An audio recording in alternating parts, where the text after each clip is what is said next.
हर university में new batch 2026 का exam start हो चुका है और हर बच्चा टेंशन में है कि हम क्या पढ़ें और क्या ना पढ़ें, हमारे लिए क्या इम्पोर्टेंट है। तो अब आपकी टेंशन हम खत्म कर चुके हैं क्योंकि हम लेकर आ गए एग्जाम स्पेशल सेशन। बस इतना पढ़ लो ऑल यूनिवर्सिटी के लिए। आप लोग बीए का पहली बार एग्जाम देने जा रहे हैं, आप लोग बीए फर्स्ट सेमेस्टर में हैं, तो जो भी बच्चे हमारे हिस्ट्री पढ़ते हैं जिनके पेपर का नाम है ancient and early medieval India till 1206 AD, तो आज लेकर आ गए इसका पूरा का पूरा न्यू सॉल्व मॉडल पेपर आपके एग्जाम 2026 बैच के लिए ऑल यूनिवर्सिटी के लिए, जिसमें हम आपको बताने वाले हैं सेक्शन ए बी एंड सी तीनों के लिए मोस्ट इम्पोर्टेंट क्वेश्चन जो हर यूनिवर्सिटी में इस बार आने वाला है। तो बिना देर किए वीडियो स्टार्ट करते हैं और आपके इम्पोर्टेंट क्वेश्चंस पर नजर डालते हैं क्योंकि पूरी गारंटी है इस बार यही से क्वेश्चन आने वाला है। तो चलिए शुरू करते हैं आज का ये वीडियो। तो चलिए देखते हैं सबसे पहले आपका खंड अ आपका होता है अति लघु उत्तरीय प्रश्न। अति लघु उत्तरीय प्रश्न में आपको 50 शब्दों में अपने हर प्रश्न का उत्तर लिखना होता है। और देखिए बहुत सारी यूनिवर्सिटीज खंड अ में 10 प्रश्न देती हैं और बहुत सारी यूनिवर्सिटीज खंड अ में 5 क्वेश्चन ही देती हैं। तो एक बात याद रखिएगा, यूनिवर्सिटीज का जो पेपर पैटर्न होता है वो अलग अलग हो सकता है मगर क्वेश्चंस यही होंगे क्योंकि NEP 2020 के अकॉर्डिंग हर यूनिवर्सिटी का सिलेबस सेम हो चुका है। तो ये बात अपने दिमाग में रख कर चलिएगा। चलिए देखते हैं, आपका पहला क्वेश्चन है पृथ्वीराज तृतीय। तो देखिए अति लघु उत्तरीय प्रश्न में इसी तरीके से लिखकर छोड़ देता है। अब आप ये सोचेंगे कि हमें लिखना क्या है, तो देखिए ऐसे बहुत कम लिखेगा कि पृथ्वीराज तृतीय कौन थे, मतलब ऐसे लिख के छोड़ दिया। अब आपको लिखना है पृथ्वीराज तृतीय के बारे में। तो ये क्वेश्चन बहुत इंपॉर्टेंट है और खंड अ में ऐसे ही प्रश्न पूछे जाते हैं। जो पृथ्वीराज तृतीय थे ये एक चौहान राजपूत राजा थे जो अपनी बहादुरी के लिए जाने जाते थे। उन्होंने लगभग 1178 से लेकर के 1192 तक शासन किया था और उत्तर पश्चिमी भारत में एक विशाल साम्राज्य का नेतृत्व भी किया था। तो आपको इसी तरीके से अपना उत्तर लिख देना है। आपका दूसरा इम्पोर्टेंट क्वेश्चन है 4 पुरुषार्थ। तो 4 पुरुषार्थ क्या है, इनके बारे में आपको लिखना है, जैसे कि धर्म, अर्थ, काम और मोक्ष। तो इन सब चीजों के बारे में आपको लिखना है। आपका अगला इम्पोर्टेंट क्वेश्चन है सभा और समिति। This is very very important question. देखिए सभा और समिति के बारे में जरूर पूछेगा, जो कि प्राचीन इतिहास का बहुत ही इम्पोर्टेंट टॉपिक है। तो आप सभा और समिति के बारे में जरूर लिखिएगा, बहुत इम्पोर्टेंट टॉपिक है ये आपका। आपका अगला वेरी वेरी इम्पोर्टेंट क्वेश्चन है चाणक्य। देखिए चाणक्य को कौटिल्य के नाम से भी पूछ सकता है या विष्णुगुप्त के नाम से भी क्वेश्चन में पूछ सकता है, क्योंकि देखिए जो चाणक्य थे उनको कौटिल्य या विष्णुगुप्त के नाम से भी जाना जाता है। ये जो थे एक महान दार्शनिक, अर्थशास्त्री, राजनेता और सलाहकार थे जो चंद्रगुप्त मौर्य के महामंत्री थे। उन्होंने राजनीति और अर्थशास्त्र पर एक बहुत ही प्रसिद्ध ग्रंथ भी लिखा है जिसका नाम है अर्थशास्त्र। और देखिए नंद वंश को समाप्त करके चंद्रगुप्त मौर्य को राजा बनाने में इन्होंने काफी ज्यादा मदद की थी। तो चाणक्य के बारे में जरूर पढ़िएगा, ये क्वेश्चन बहुत इम्पोर्टेंट है। आपका अगला इम्पोर्टेंट क्वेश्चन है मोहम्मद गौरी। तो देखिए इसी तरीके से जो अलग अलग शासक थे या उनके टाइम के जो अलग अलग यात्री आए थे उनके बारे में पूछेगा प्रश्न आपके अति लघु में। तो मोहम्मद गौरी कौन थे, तो देखिए मोहम्मद गौरी जो थे गुडिद वंश के एक शासक थे जिसने भारत में मुस्लिम शासन की नींव रखी। वह एक अफगान सेनापति था। आपका देखिए अगला इम्पोर्टेंट क्वेश्चन है अजात शत्रु। तो अजात शत्रु देखिए मगध साम्राज्य के एक शक्तिशाली राजा थे जो लगभग 452 से लेकर के 460 ईसा पूर्व तक शासन करते हैं।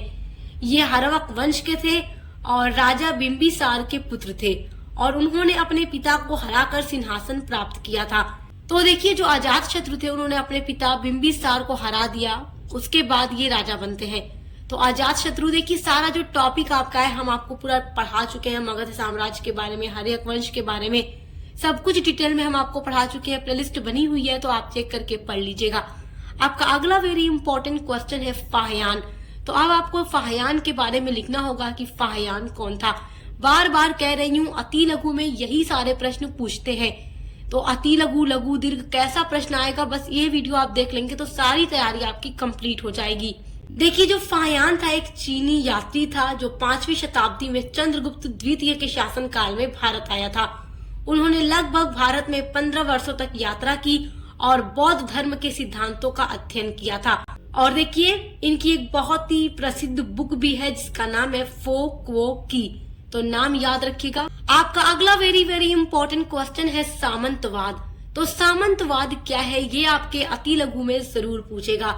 देखिए, जो सामंतवाद है एक सामाजिक, आर्थिक और राजनीतिक व्यवस्था थी जो मध्य युग में यूरोप में और अन्य क्षेत्रों में काफी ज्यादा प्रचलित थी, जहां सेवा या श्रम के बदले भूमि पर स्वामित्व और नियंत्रण का आदान प्रदान किया जाता था।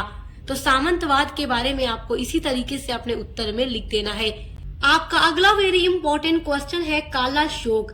तो काला शोक कौन था? देखिए, काला शोक शिशुनाग वंश का एक मगध राजा था जिसने लगभग 394 से 366 ईसा पूर्व तक शासन किया था। आपका अगला इम्पोर्टेंट क्वेश्चन है लोथल। तो लोथल के बारे में पढ़ लीजिएगा, ये बहुत ही इम्पोर्टेंट क्वेश्चन है आपका। नेक्स्ट क्वेश्चन है मेगस्थनीज। तो मेगस्थनीज एक प्राचीन यूनानी इतिहासकार, राजदूत और खोजकर्ता थे जिन्हें यूनानी शासक सेल्यूकस प्रथम ने चंद्रगुप्त मौर्य के दरबार में भेजा था।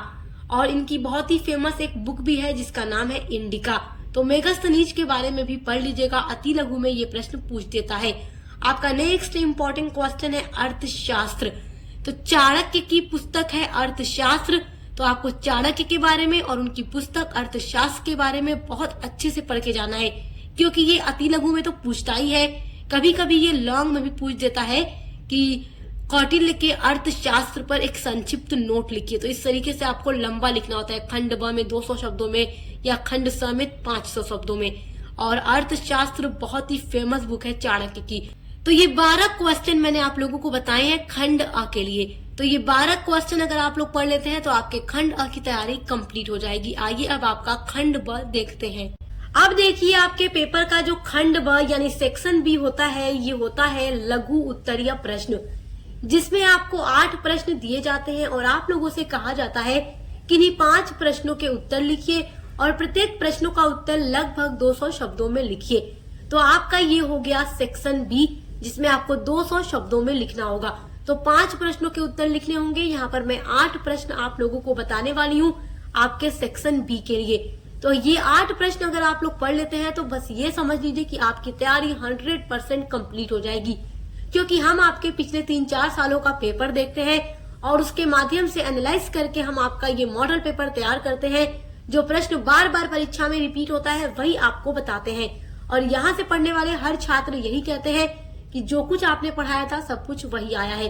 तो इसलिए बिल्कुल टेंशन फ्री होकर आप लोग पढ़ाई कीजिए हमारे साथ जुड़ करके।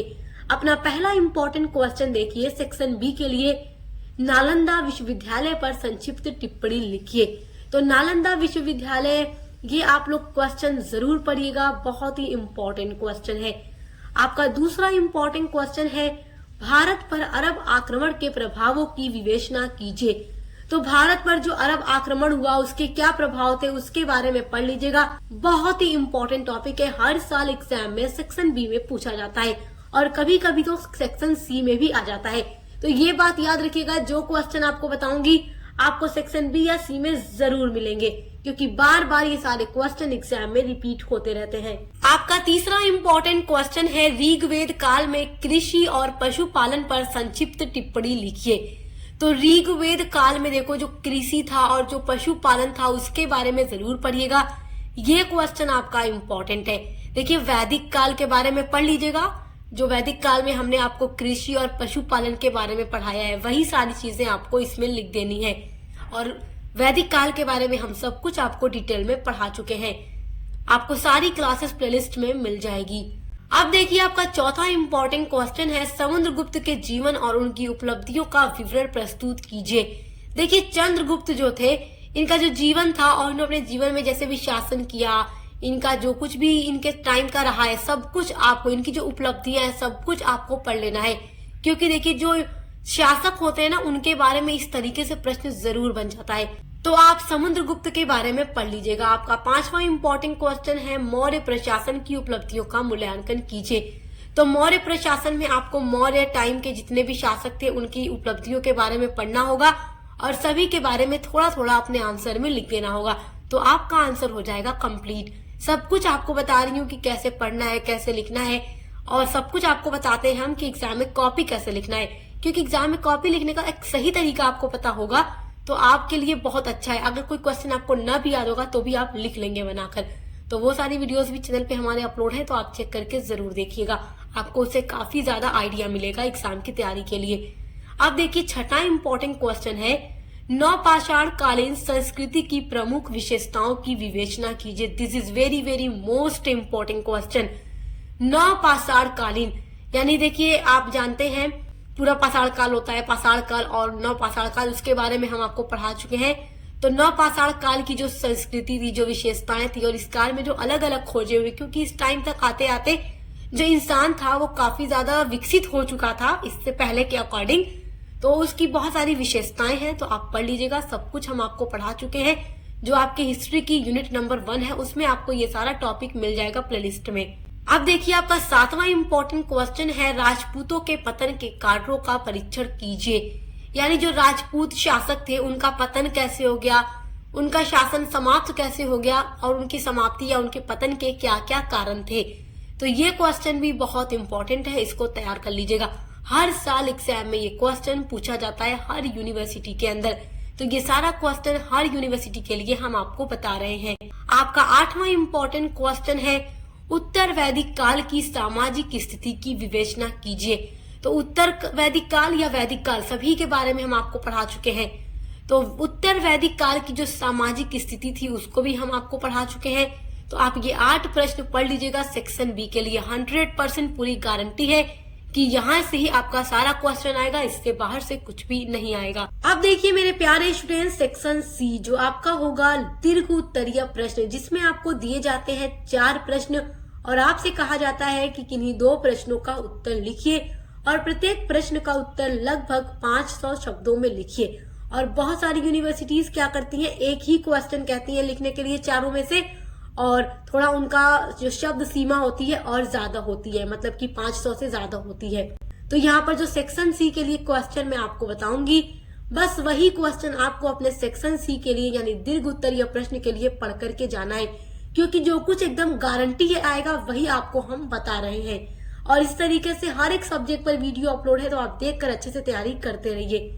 तो देखिए आपका पहला लॉन्ग इम्पोर्टेंट क्वेश्चन है, पुष्यमित्र शुंग की उपलब्धियों की संक्षिप्त विवेचना कीजिए। तो जो शुंग वंश है उसके बारे में पढ़ा चुके हैं, पुष्यमित्र शुंग के बारे में आपको पढ़ा चुके हैं, तो उसकी उपलब्धियों के बारे में पढ़ लीजिएगा। लॉन्ग में ये क्वेश्चन जरूर पूछेगा, ये कई बार एग्जाम में रिपीट हो चुका है।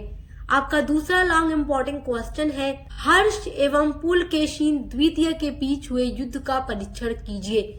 यानी इनके बीच जो युद्ध हुआ था उस युद्ध के बारे में वर्णन कीजिए।